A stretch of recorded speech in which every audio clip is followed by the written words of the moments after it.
पण only as regards property, not life.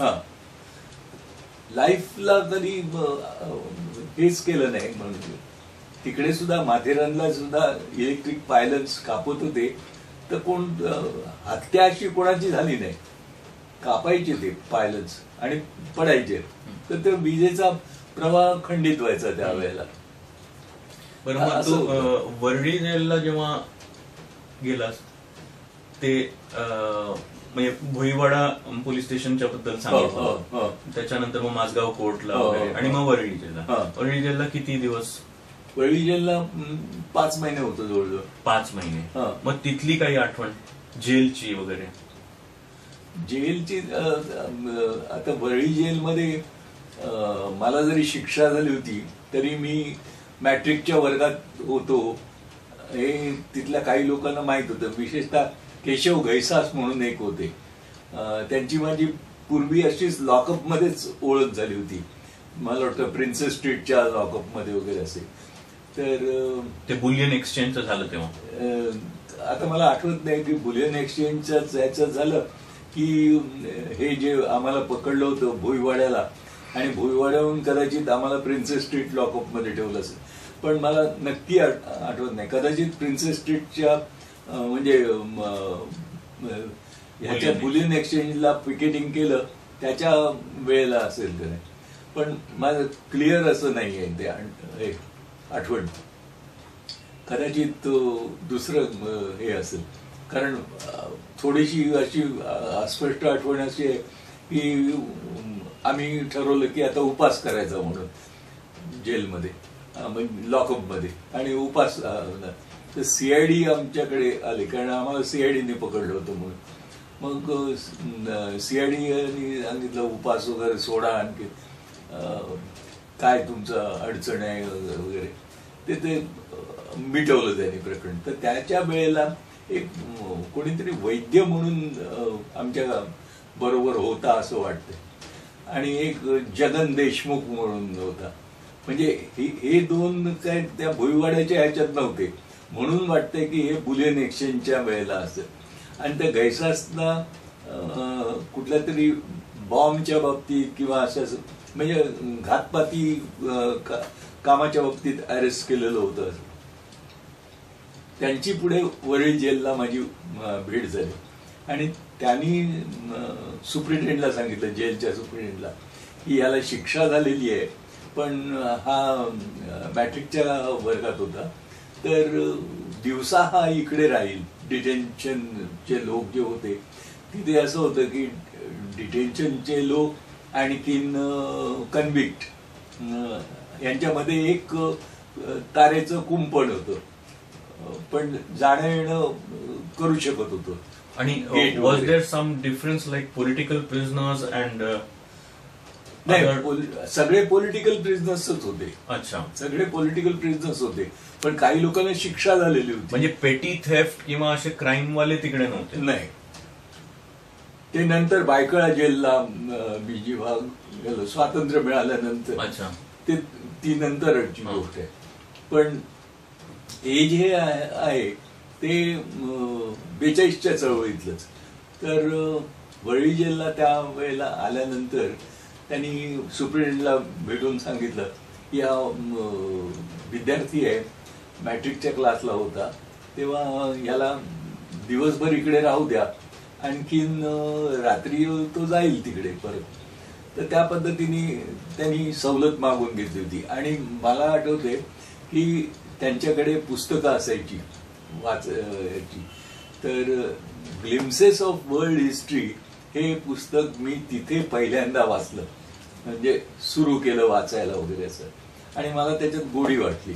ज्या पद्धतीचं जवाहरलाल नेहरूंचं, ज्या पद्धतीने जवाहरलाल नेहरूंनी लिहिलं होतं ते, तर ती मला पद्धत आवडली आणि ते वाचायला सुरुवात केली होती मी. नंतर दमसुतार म्हणून होते तिथे, तर ते आशा प्रतोद वगैरे अशा साप्ताहिकामध्ये काम केलेले, आणि त्याचे मोठे काहीतरी संपादक किंवा संपादकाच्या असिस्टंट संपादक वगैरे असं काहीतरी असतील त्यावेळेला. तर त्यांची ओळख झाली.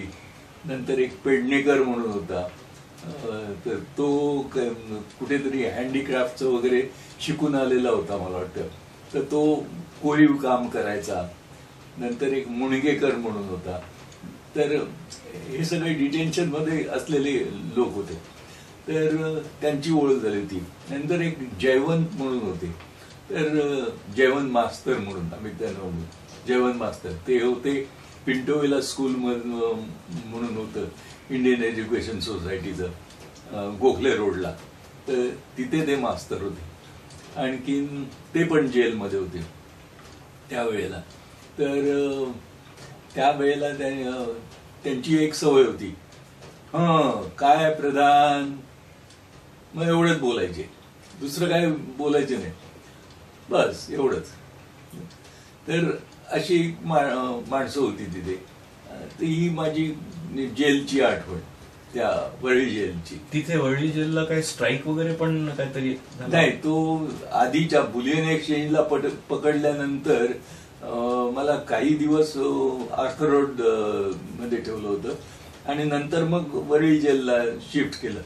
तर जे वरळी जेलला आल्यानंतर मला वाटतं पहिल्याच दिवशी काहीतरी हे झालं की सगळे खाली उतरले, आणखीन सत्याग्रह करायचा वगैरे ठरवलं. आणखीन असं काहीतरी मग पोलीस बोलवले, बाहेरून पोलीस आले आणि त्यांनी लाठीचार्ज वगैरे केला. मग आमची पळापळ झाली.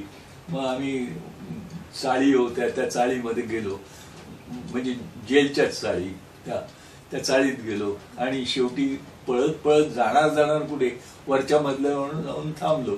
आणि मग त्या लोकांनी, पोलिसांनी येऊन बाहेरून दरवाजे लावून कडी लावून घेतली आणि एकेका खोलीत जाऊन ओणवं व्हायला सांगायचे आणि मारायचे. तर अशा पद्धतीने मार खाल्ला होता त्याच्यात. तर ही वरळी जेलची आठवण. पण ते 5 का 6 महिने वरळी जेलला जेव्हा होतास त्यावेळेला घरची मंडळी काय बोलली आणि कोण भेटायला वगैरे येत होतं का? मोठा भाऊ आणखीन वहिनी हे भेटायला यायचे, बहुतेक रविवारी वगैरे असे भेटायला यायचे. कधी जेवणाचा डबा पण घेऊन यायचे ते. मोठा भाऊ म्हणजे दत्ता. आणखीन त्याची बायको असे भेटायला यायचे. आणखीन कधी जेवणाचा डबा पण आणायचे. जेवणाचा डबा कोणाच्या तरी दुसऱ्याच्या नावावरती असायचा, कारण शिक्षा झालेल्या लोकांना बाहेरचं जेवण घ्यायची परवानगी नव्हती. तेव्हा बाहेर कोणाच्या तरी दुसऱ्याच्या नावावरती वगैरे असायचा तो. दुसऱ्याच्या नावावर म्हणजे दुसऱ्याच्या नावानी पाठवलेला, दुसऱ्याच्या साठी पाठवलेला आहे डबा असं. पण जेलमध्ये शिक्षा झालेल्या लोकांसाठीच असेल. शिक्षा झालेले लोक आणखीन डिटेन्शन मधले लोक असे होते ना. तर डिटेन्शन वाल्यांना तर मी परवानगी होती, मला डिटेन्शन मध्येच राहायची त्या सवलत मिळाली होती ना याची ग्रिसासनी. तर ते डबा वगैरे चेक करायचे का? डबा वगैरे चेक नाही करायचे. एवढं काही स्ट्रिक्ट वाटलं नाही. संशय आला तर करायचे, पण तेवढं नव्हतं स्ट्रिक्ट. ते जेवणाचा डबा मग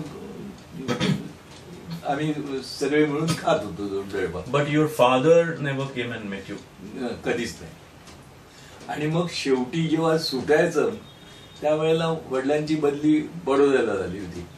तर मोठ्या भावानी येऊन सांगितलं, आता दादांची बदली बडोद्याला झालेली आहे, तर तू आता सुटल्यानंतर बडोद्याला जा.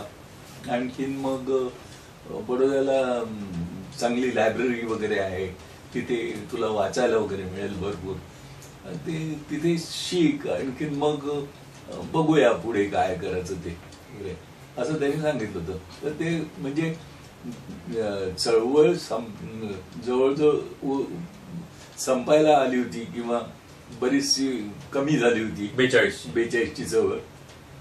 अशा ह्याच्यात सुटलो मी. मला वाटतं ऑगस्ट मध्ये वगैरे असं सुटलं असेल. आणखीन आल्यानंतर मग ठरवलं की बडोद्याला जायचं. मग आता बडोद्याला गेलो. मग बडोद्याला किती वर्ष? बडोद्याला मी इंटर सायन्सच्या पर्यंत बडोद्याला होतो. म्हणजे 3-4 वर्ष? 3-1 वर्ष तरी असेल. मॅट्रिक आणि फर्स्ट इयर आणि मग इंटर. परत मुंबईला कधी आलं? 47 ला का 47च्या आधी चालू असेल. अच्छा. म्हणजे कदाचित 46, 45, 46 साली आलं असं. परत त्यावेळेला world war, second world war चालू होतं. मग त्याच्या काही आठवणी आहेत का? त्याच्या आठवणी आता म्हणजे ह्याची 45 सालपर्यंत आटोपलंच होतं युद्ध. हो, पण मुंबईची पण आठवण आणि बडोद्याची पण तशी काही विशेष अशी नाहीये. पण मी नंतर चित्रामध्ये राहिलो होतो नोकरीला. तर त्यावेळेला एक प्रूफ रीडर होता तिथे, धोत्रे म्हणून. तर त्यांनी मला वाटतं पहिल्यांदा या वर्ल्ड वॉर चालू असताना त्याला कुठेतरी नोकरी मिळाली असेल आणि तिथे काम केलं असेल त्यांनी, नंतर बेकार झाला असेल. तर त्यावेळेला तो प्रूफ रीडर होता. आणि त्याच वेळेला नॉर्थ कोरिया आणि साऊथ कोरिया असे हे चालू होतं युद्ध मला वाटतं.